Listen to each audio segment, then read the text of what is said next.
Olá, meus amados irmãos, a graça e a paz do nosso amado e querido Salvador Jesus Cristo.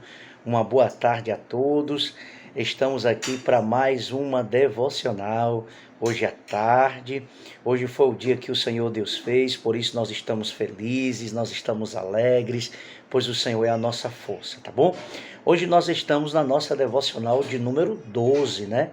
Hoje é 12 de janeiro de 2023, inclusive hoje é o aniversário do meu pastor Sebastião.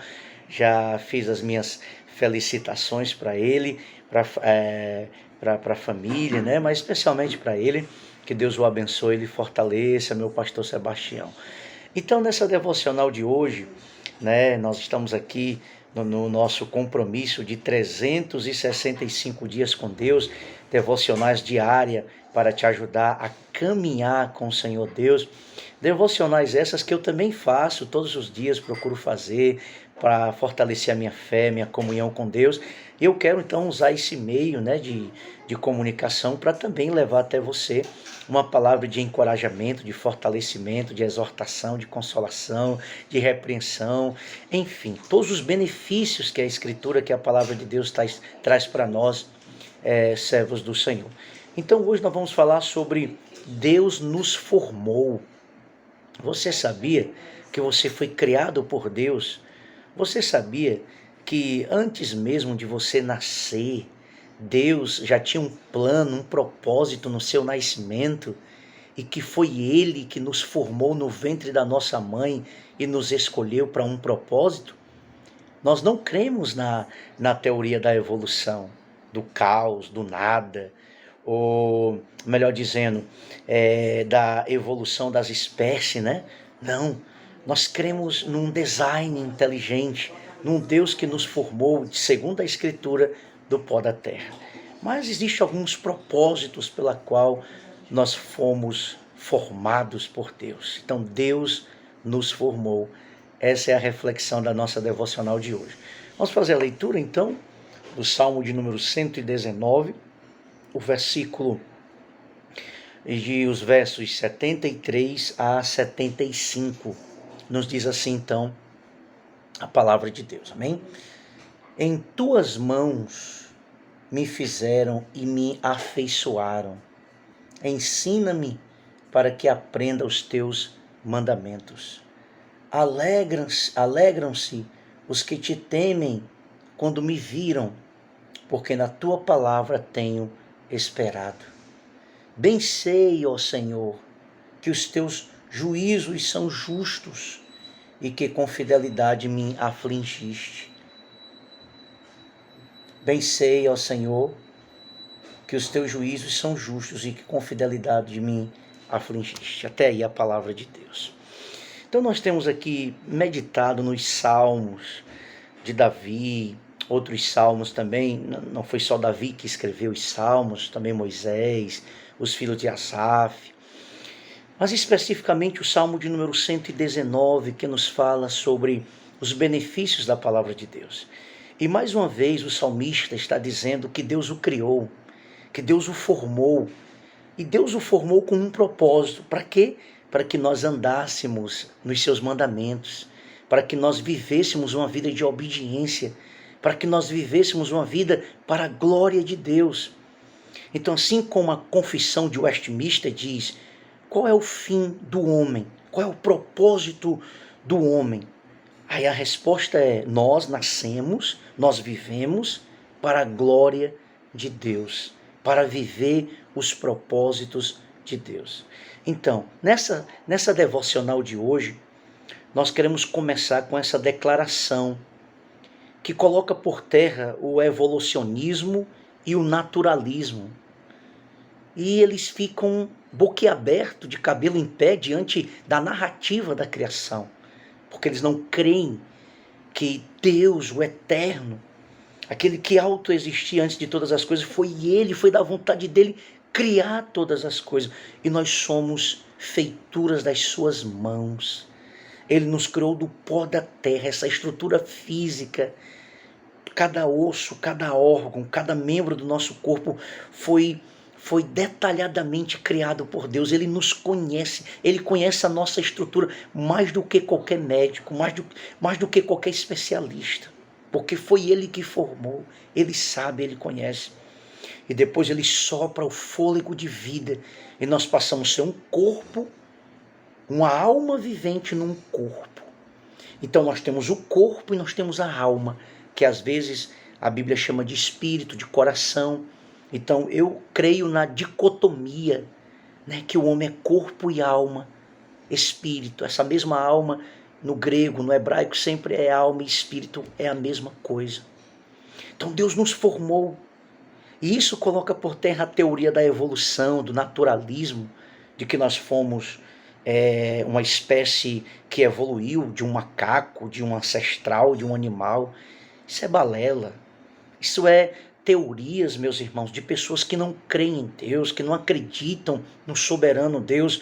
E aí eles inventam essas teorias para desfazer o princípio da criação. E se nós não cremos na narrativa de Gênesis, como está escrita, a formação, a criação de todas as coisas, a gente então desconstrói toda a escritura. Porque se não houve Adão, se não houve Eva, então não teve pecado. E se não teve pecado, por que Jesus veio morrer na cruz? Então desconstrói toda a história bíblica. É muito sério isso. Então nós temos que crer. Nós temos que, pela fé, crer que os céus, o mundo, nós seres humanos, fomos criados por Deus. E então o salmista começa declarando isso. Deus nos formou, no verso 73. Ele diz: as tuas mãos me fizeram e me afeiçoaram. Há um outro salmo, acho que é o Salmo 139, melhor, acho que é o 51, quando diz que o Senhor me formou de um modo assombroso, teceu os meus ossos, me construiu no ventre da minha mãe. Então, antes de nós nascermos, Deus já tinha um propósito no nosso nascimento. Então, nós não nascemos por acaso, não foi um acidente, mas nós somos projeto de Deus, propósito de Deus, o nosso nascimento. Por isso que você não deve reclamar porque você nasceu nessa família, porque seu pai foi esse, a sua mãe é essa. Pare com isso. Louve a Deus, agradeça a Deus, porque você nasceu na família que Deus quis, você nasceu no país que Deus quis, você nasceu do jeito que Deus quis. Gordinho, magrinho, né? O teu cabelo, a cor dos teus olhos, tudo foi criado por Deus. Então louve a Deus, adore a Deus. Pare de melancolia, pare de depressão, pare de reclamar da tua criação, da tua vida. Tudo foi Deus que fez por você. Então louve a Deus, adore a Deus e entenda que você nasceu com um propósito. Somos feitura dele, como diria o Salmo de número 139. Assim, quem mais poderia conhecer os detalhes e os fatos mais intrínsecos do ser humano do que o seu Criador? Quem nos conhece melhor do que o nosso Deus? Deus conhece a nossa estrutura, Deus sabe das nossas limitações, Deus conhece cada tecido, cada veia, cada órgão que existe no nosso, cada célula que existe no nosso corpo. Ele conhece todas as coisas do ser humano, Ele é o nosso Criador, e a gente precisa entender que nós nascemos para agradá-lo. O homem nasceu para louvar a Deus, o homem não nasceu para obedecer o pecado, o homem não nasceu para se entregar ao mundo, aos vícios, o homem não nasceu para servir o diabo, o inimigo, não. Nós nascemos para a glória de Deus. Eu nasci para me obedecer a Cristo, você nasceu para a glória de Deus, então adore a Ele, louve a Ele, entenda o propósito pela qual você está aqui. Muitos dos que vão me assistir, talvez o seu nascimento foi muito complicado, você quase morre, a sua mãe quase morre. Talvez você que nasceu aqui quando era bem bebezinho, você teve complicações no parto, mas está aí vivo para a glória de Deus. Então adore a Ele, exalte a Ele, entenda que você nasceu com um propósito. Portanto, precisamos ir a Ele para obter respostas para a nossa vida através das suas Escrituras. Então os dilemas da vida, a complexidade da vida humana, só quem tem as respostas que nós necessitamos é a palavra de Deus, para os nossos traumas, para as nossas dores, para o nosso sofrimento. A resposta vem do Senhor. E se Ele não nos responder tudo o que nós queremos, mesmo assim eu louvo a Deus pela minha vida, por estar vivo, por respirar, por andar. Por mais que eu tenha algum problema no meu corpo, mas eu estou aqui vivo, fôlego de vida. A vida vale muito mais do que bens, do que coisas. A vida vale muito mais. Então o Criador explica a criatura. Simples assim. Ele o faz por meio da sua palavra, que requer dedicação e estudo, oração e meditação. Que coisa boa que você decidiu dedicar este ano à vida devocional, não é? Então nós só compreendemos, nós só temos as respostas para a complexidade humana. Nós só entendemos o propósito da criação do homem, a queda do homem, a redenção do homem, a morte de Cristo e o fim do homem, o que vai acontecer após a morte, a nossa eternidade, se nós examinarmos a Escritura, se nós estudarmos a Escritura, se nós meditarmos na Escritura. A Bíblia tem todas as respostas que a humanidade precisa. A Bíblia explica tudo com relação ao homem. Ela não é um livro científico, mas ela tem de tudo. Ela tem de ciência, ela tem de psicologia, ela tem de biologia. A Bíblia é completa, a Bíblia é a palavra de Deus. Então nós precisamos ir para ela, para entender a nós mesmos, para entender o ser humano, para entender a nossa criação, para entender todos os dilemas da nossa vida. A Escritura tem a resposta, por isso nós precisamos dedicar a ela tempo para ler, para estudar, para conhecê-la. A Bíblia não é um livro qualquer, a Bíblia é a palavra de Deus. Foi muito bom você estar comigo aqui nas nossas devocionais. Todos os dias, procurando ouvir uma palavra, procurando compreender as coisas de Deus, procurando buscar o Senhor. É uma ação do Espírito Santo que nos leva a compreender as coisas de Deus, que nos leva a todos os dias, assim como nós nos alimentamos fisicamente, também alimentar a nossa alma com a palavra de Deus. Então a nossa dependência e obediência das Escrituras servem de motivação para outros que desejam viver da mesma maneira. É isso que diz o verso 74, quando ele diz assim: alegre-se os que te temem quando me viram, porque na tua palavra tenho esperado. Então quando as pessoas olham para nós, quando as pessoas veem a transformação que o Evangelho fez na nossa vida, irmão, o nome do Senhor é glorificado. E motiva os outros a também buscarem a Deus. E motiva os outros a também buscarem a Deus. É por isso que aqui estou. É por isso que sempre testemunho do que Deus fez na minha vida, para te motivar a buscar a Deus, a orar, a ter uma vida diária de devoção ao Senhor. Que maneira maravilhosa de motivar o povo de Deus. Isto é, sendo modelo de vivência das Escrituras, sendo exemplo no falar, no andar, no agir. Precisamos ser exemplos uns para com os outros.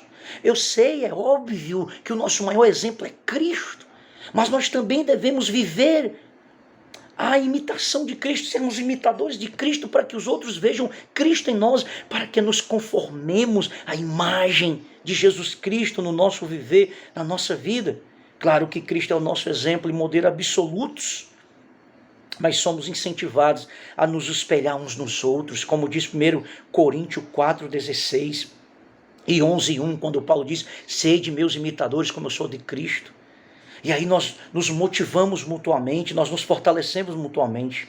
Algo que Paulo elogiava nos Tessalonicenses, lá em 1 Tessalonicenses 1, 6 e 7, quando ele diz que aqueles irmãos servem de exemplo para outras igrejas, servem de exemplo de fé, de obediência, de comunhão. A igreja dos Tessalonicenses servia de exemplo para outras igrejas que existiam ali.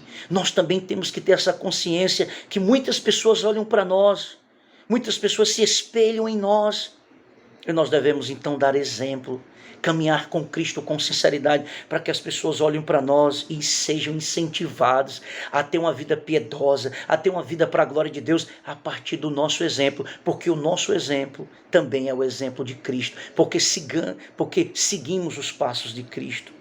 Então a dependência da palavra percebida na vida do meu irmão deve me alegrar e me motivar, e vice-versa. Que dinâmica maravilhosa o nosso Deus arquitetou.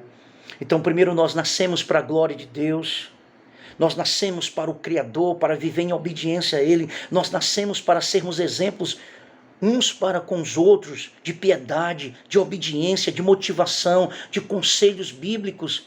O verdadeiro cristão jamais vai aconselhar o seu irmão coisas que não são bíblicas, mas ele vai ser exemplo. E quando ele abrir a sua boca, ele vai falar da palavra, ele vai aconselhar segundo a Escritura, não apenas com palavras, mas também com a sua vida.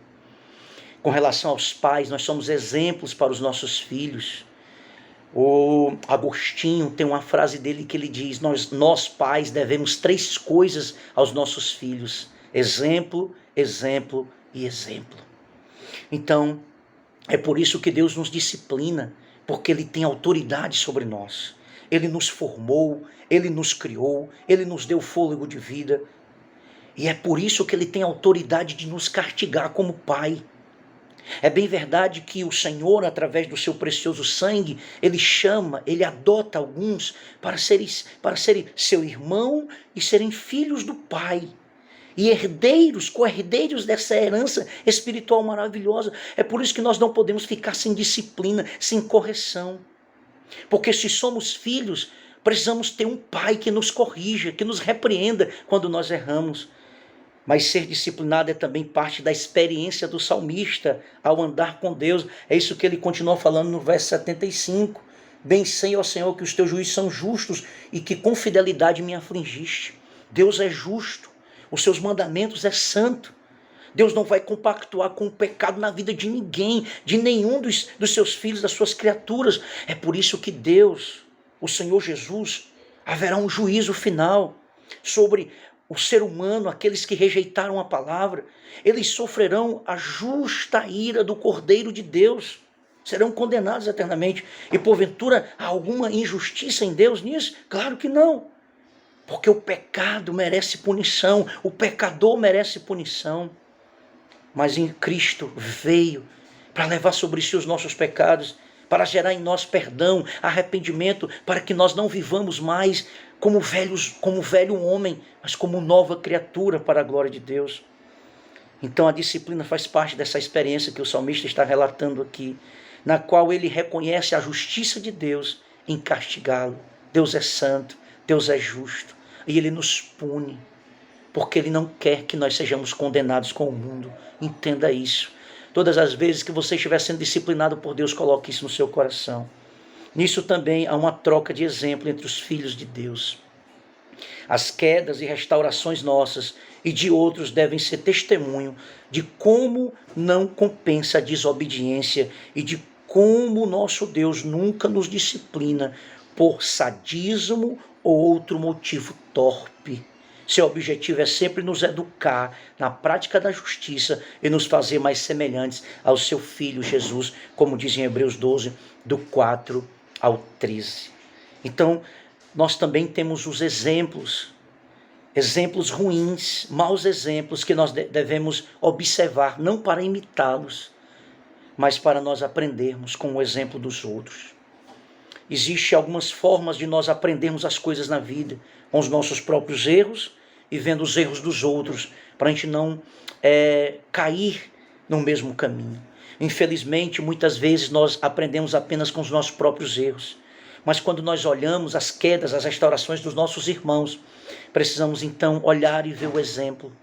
Se o meu irmão está errando, se o meu irmão está pecando, eu não devo seguir o seu exemplo, eu devo orar por ele, aconselhá-lo com amor, para abrir o seu entendimento, para que ele se arrependa daquela prática. Eu, por exemplo, tive um momento muito difícil na minha caminhada.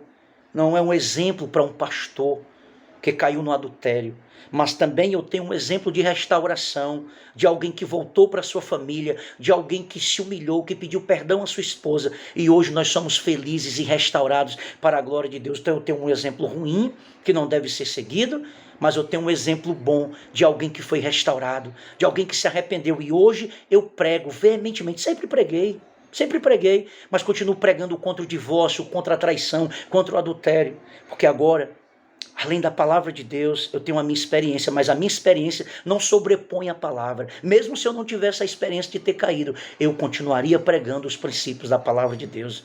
Mas tudo é exemplo. Nós olhamos e vemos os exemplos dos nossos irmãos e precisamos então entender que não vale a pena viver na desobediência.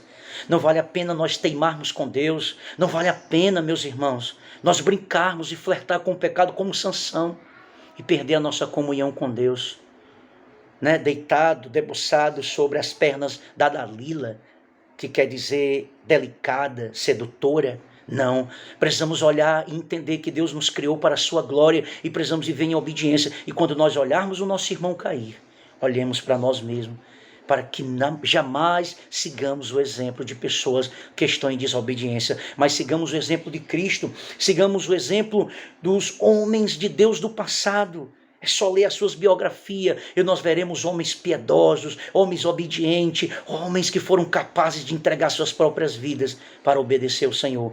Esses exemplos que devem ser seguidos. Então Deus nos disciplina com o objetivo de nos educar, e não porque Ele é um masoquista, Ele se alegra em nos punir, não é isso. Mas que nós andemos igual ao seu Filho, nosso Salvador e Senhor Jesus Cristo, sigamos o seu exemplo. Caminhando aqui para o final da nossa devocional. Somos artesanato de Deus, como diz em Efésios 2:10. Apesar de estarmos prontos, posicionados em Cristo, estamos sentados nas regiões em Cristo, estamos num padrão elevado em Cristo. Em Cristo. Temos domínio sobre o pecado, podemos dizer não à nossa natureza pecaminosa, porque fomos gerados duas vezes. Gerados uma primeira vez e gerados espiritualmente, porque nascemos de Deus pelo Espírito e pela palavra para uma nova vida. Ainda estamos também em formação. Dia após dia, nós aprendemos a caminhar com o Senhor. Dia após dia, nós examinamos o nosso coração. Fazemos uma lista, como os puritanos faziam. Eles faziam uma lista de pecados, de condutas que não agradavam a Deus, e ali eles oravam, eles choravam, eles se arrependiam e iam abandonando aquelas práticas. Que faça uma lista, faça uma introspectiva. Ainda existem áreas da nossa vida que precisa ser tratado pelo Senhor. Então vamos tratar esse ano, vamos se achegar a Deus e viver uma vida piedosa e santa. E dia após dia desenvolver essa comunhão, essa alegria, essa intimidade com o Senhor, amadurecendo cada dia o nosso nível de comunhão com Deus, de obediência ao Senhor. E a pergunta que eu faço a você e eu faço a mim: nós temos aprendido com os exemplos positivos e até mesmo com os negativos que acontecem na igreja? Sempre vai existir problemas no nosso meio, sempre haverá mau testemunho, mas isso aí é um exemplo para que os piedosos, os verdadeiros cristãos, possam ter uma caminhada cristã, que o pecado seja acidente na nossa caminhada, e não algo que eu tenho prazer, e não algo que eu tenho alegria, que os verdadeiros nascidos de novo pelo Espírito Santo, eles vivem uma vida de obediência e não mais sobre o domínio do pecado. Então pense sobre isso. Nós temos buscado ser um exemplo positivo, portanto imitável, àqueles que querem também viver a palavra. Nós temos sido exemplo para as pessoas. O que as pessoas estão falando de nós acerca do nosso testemunho cristão?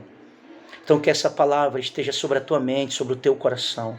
Que o Espírito de Deus desperte você para entender que você nasceu para ser um exemplo, para imitar a Cristo, para seguir o exemplo de Cristo. Que mesmo sendo caluniado, perseguido, foi obediente, foi um homem cheio do Espírito Santo, era um homem de oração, era um homem obediente, é Deus, é Senhor. Somos pecadores, Ele conhece a nossa estrutura, foi Ele que nos formou, mas também fomos nascidos de Deus para vencer o pecado. Amém? Vamos orar. Pai, muito obrigado, Senhor, pela Tua palavra, que nos ensina que o Senhor nos criou para a Sua glória. E que nós possamos compreender, Pai, que Tu nos formou para vivermos uma vida de obediência. Nos ajuda, Pai, a cada dia a sermos exemplo, Pai, para o rebanho do Senhor, como ministros de Cristo, aprovados pelo Senhor. Que preguemos a palavra e vivemos a palavra, Pai, no nosso dia a dia. E que em tudo, Senhor, Teu nome seja glorificado. Obrigado por essa devocional, em nome de Jesus. Amém. Deus te abençoe. Compartilhe o nosso vídeo, se inscreva no nosso canal. Estamos aí, somos mais de 100 inscritos e todos os dias, se Deus permitir, nós estaremos aqui 365 dias caminhando com Deus. Deus te abençoe e te fortaleça.